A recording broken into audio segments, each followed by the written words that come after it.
Good morning and welcome to our last time together. I've enjoyed making these videos and I really enjoyed this past week being able to look back at what y'all had to talk about afterwards. It's really gratifying to know that y'all have to cut off the conversation when it's time to leave and that there were such generative ideas going on. So thank you for engaging in that way. Makes me feel good. And that's the most important thing. Uh, Today, we're going to try to bring it all home. And I want to talk about a few things first, though, that came up in the discussions. One is that passage in Confessions that I used last week, where it talks about the senses and how God used them to draw Augustine to God and made him desire in a new way. And one of the comments I think was that it seems less about language and more about senses, which it obviously definitely is. The reason I chose it, and I want to highlight this, is the idea of God as the rhetor or as the orator, as the persuader, and that for Augustine, the ability of God to persuade goes beyond mere language, but operates in the same way as changing how we desire, what we desire, and drawing us towards it. So if the goal of a speech, right, or of a written text, which is also considered part of rhetoric in the ancient world, is literary rhetoric. If the goal of it is to convince someone that something is good or true or what they should desire, then in order to do that, what the orator, what the rhetor has to do is not only say, hey, this is what's good, not only convince them intellectually that that's what's good, but maybe even shape how they understand what goodness is and how they desire it. So, for instance, if someone wants me to eat kale, not a big fan, to reshape my desire, they have to draw me towards the benefits of it medically or biologically or dietarily. That's the word I'm looking for, I think. Um, and then they might describe all the problems someone has who doesn't get enough leafy greens. Okay. And then they might describe all the benefits that kale has. And what they've done here is they've completely shifted my frame of reference so that now it's no longer about do you find kale tasty or not, but it is about, oh, yeah, you desire to be healthy. You desire to not have these bad things. You're now desiring a thing that you didn't desire a second ago. And so part of what's going on in that passage from the Confessions where he's like, you spoke and I heard and you were fragrant and I smelled and desired and I tasted you and I panted after it. All these things is that God is using the world, using the senses to communicate with us, reshape our desire to draw us towards God's self. And that's a bit of what we're going to talk about today. The other thing that we're going to talk about today has to do with someone's question regarding, hey, wait a second, wasn't this about communication breakdown? We've been building to that.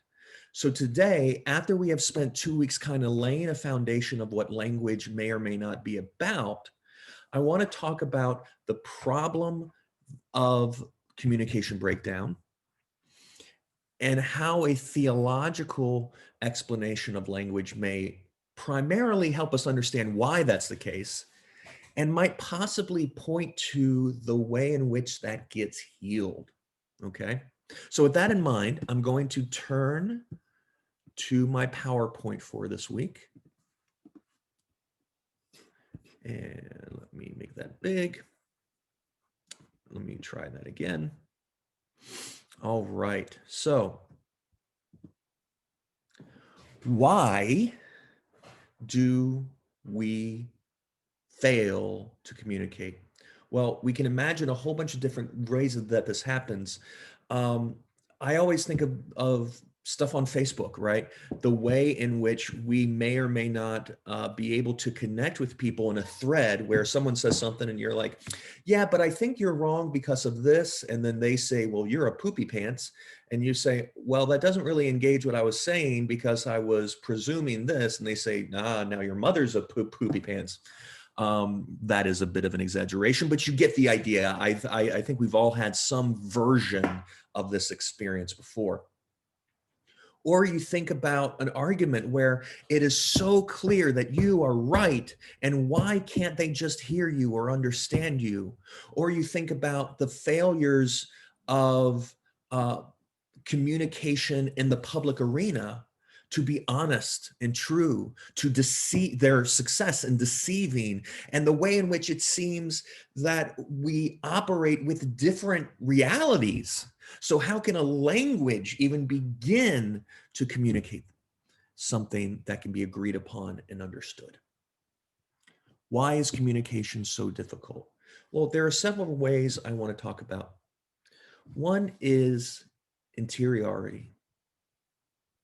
That is, well, let's put interiority and subjectivity together.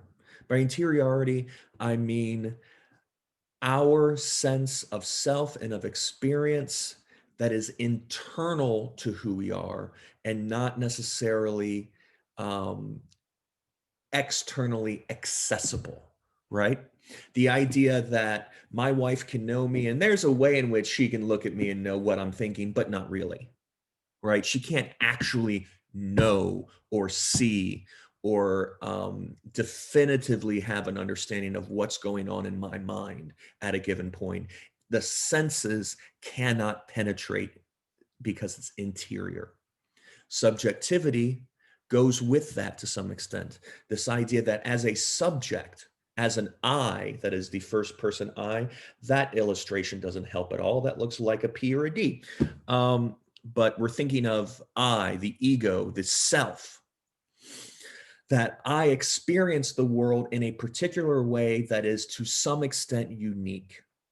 Now, for Augustine, this doesn't mean that there is no reality out there, right? For him, there is the real world and it is the way it is, but our experience of it is shaped by our own interiority and our own experiences. Now, here's the thing. I name these as difficulties to communication, but in some sense, they are exactly why communication is necessary.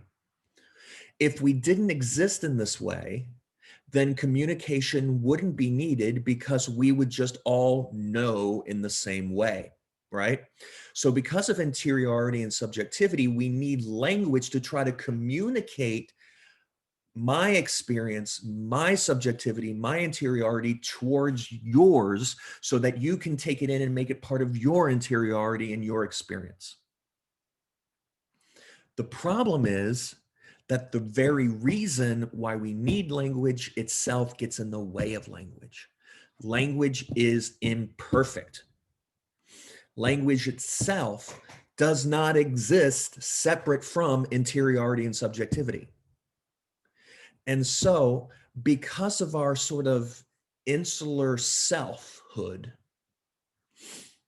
language is always going to have a gap, a chasm between what I am intending to communicate and what someone else is receiving.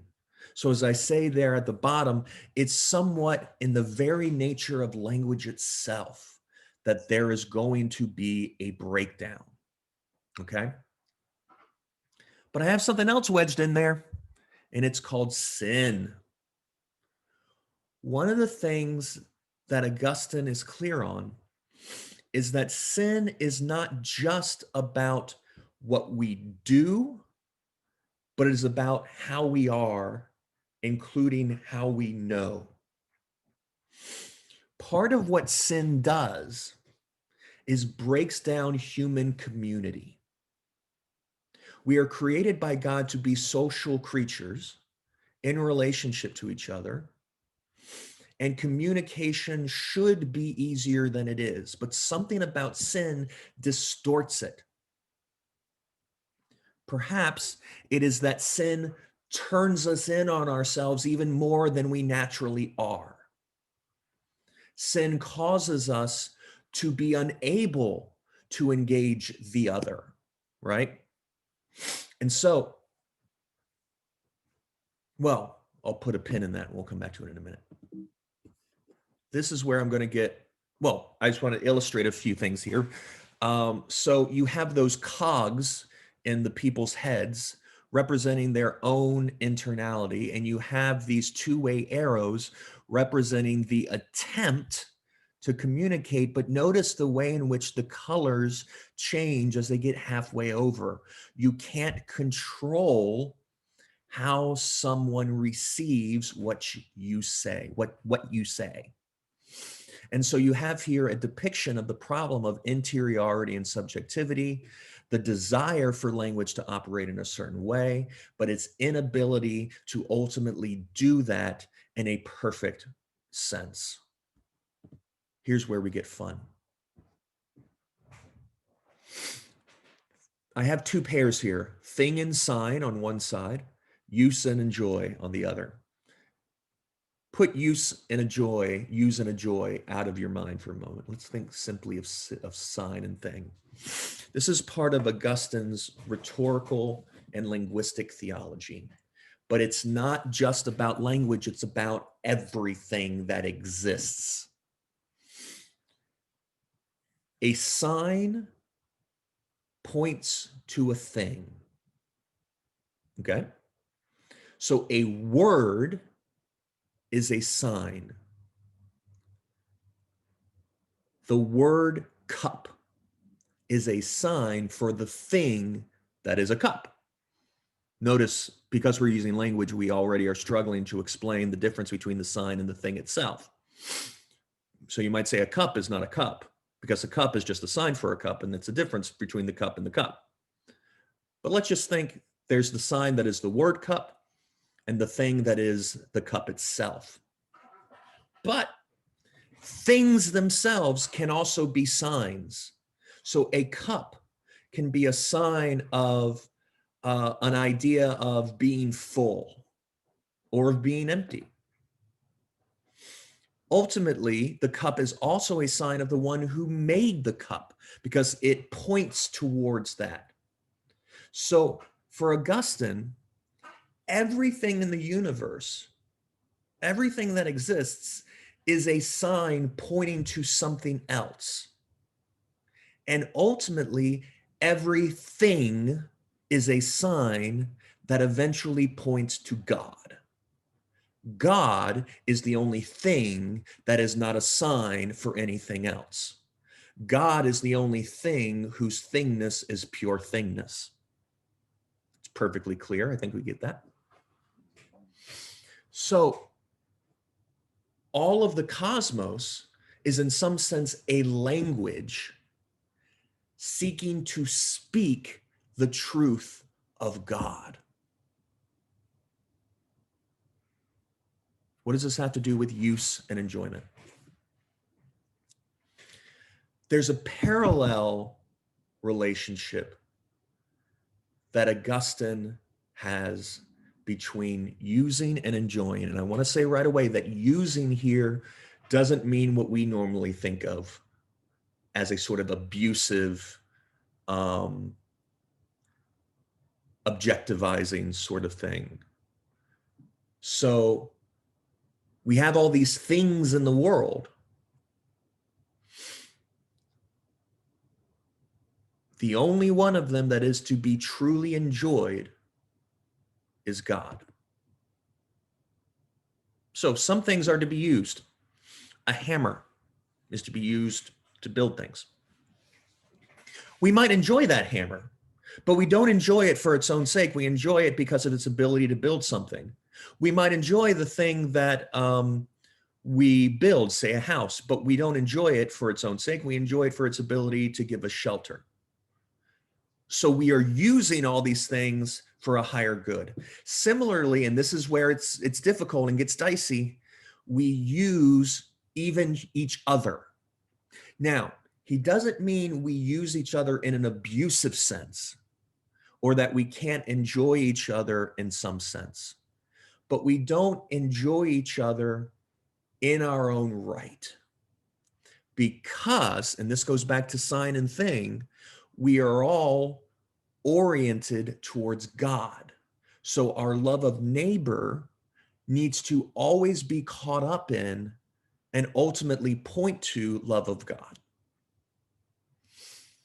So only God should be enjoyed but not used, enjoyed in itself.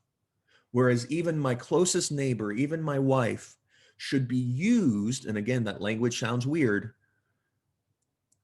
as a vehicle for God's love. What the hell does that have to do with language? Well, if the cosmic language is designed to point to love of God,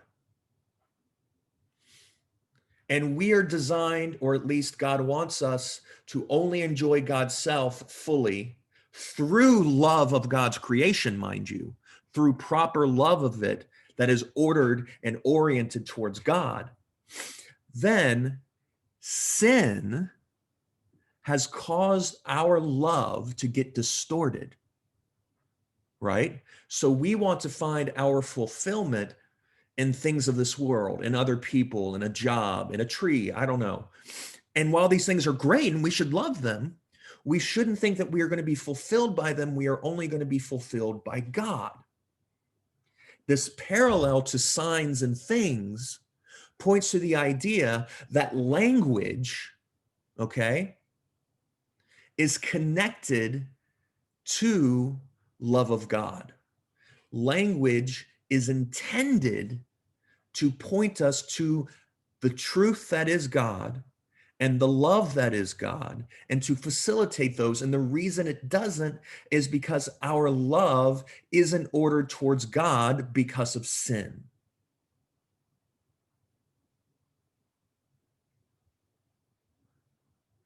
Language is distorted and doesn't work because our hearts are distorted and don't work the way they were intended to yet. So, we've always been coming back to the incarnation, to the idea of Christ as the living embodied word. And of course, Christ is not just the word God, Christ is truth. Christ is the true word. Christ is the true language that comes and is embodied in this world. And one of the things that we have to realize is that for Augustine and for so many early Christians and Christians throughout history, salvation is not just about Jesus dying on the cross to appease his Father. Maybe that's part of it, maybe it's not, but for others, there's so much more going on as well. The incarnation, where Jesus takes on our nature and unites it to his divinity, heals us, heals our nature by uniting us to God in some way. Now, this doesn't mean that we right away say, oh, God's fixed us, now I'm good, I'm perfect. It's a process. We in the Methodist Church, my church, would say it's going on to perfection. Whether that's eventually in this life or whether it's eschatologically, that is at the end of time when we are all reunited with God and made perfect. Who knows? Well, I know, but I'm not going to tell you. Then part of what happens in being joined to the truth of Christ is that we reform our language. We learn how to speak truth in a world of falsehood. We learn how to attend to our neighbor and to hear what they are saying in a new way. Our hearts and our minds are opened and reoriented in a way that can embody Christ the Word in our lives as members of that Word. 1 Corinthians 13:12, Paul says, "For now we see in a mirror dimly, but then we will see face to face." One of the problems of language having to do with sin is that we do not see the world as it is. We don't see ourselves the way it is. We definitely don't see our neighbor the way it is. We learn to see face to face. We learn to see face to face through communion with the true word that teaches us how to love better, teaches us how to do better, teaches us how to see better, and teaches us how to speak better, truer. And lest we think that this is necessarily pejorative towards other religions or other faiths, we don't know how God is at work in them. I have no problem affirming that God is at work in a mysterious way. What I can say as a Christian is that this is a Christian way of understanding what God is at work. And I am invited to live into that as a Christian. Who knows what God is doing with others in other ways? I trust that God is doing something. So let's end the points. Sin partially prevents true communication. It distorts our hearts, it distorts our minds, it distorts the way we see ourselves, others, and the world around us. So how could we communicate honestly and well? But of course, language is an imperfect mediator to begin with. So the nature of language is going to prevent any sort of perfect communication to begin with, partly because we're created. We are not the creator. We are not perfect. We are created and exist in an imperfect created world. But as Christians, we affirm that only through Christ do we know ourselves or others fully. The we there is Christian we's.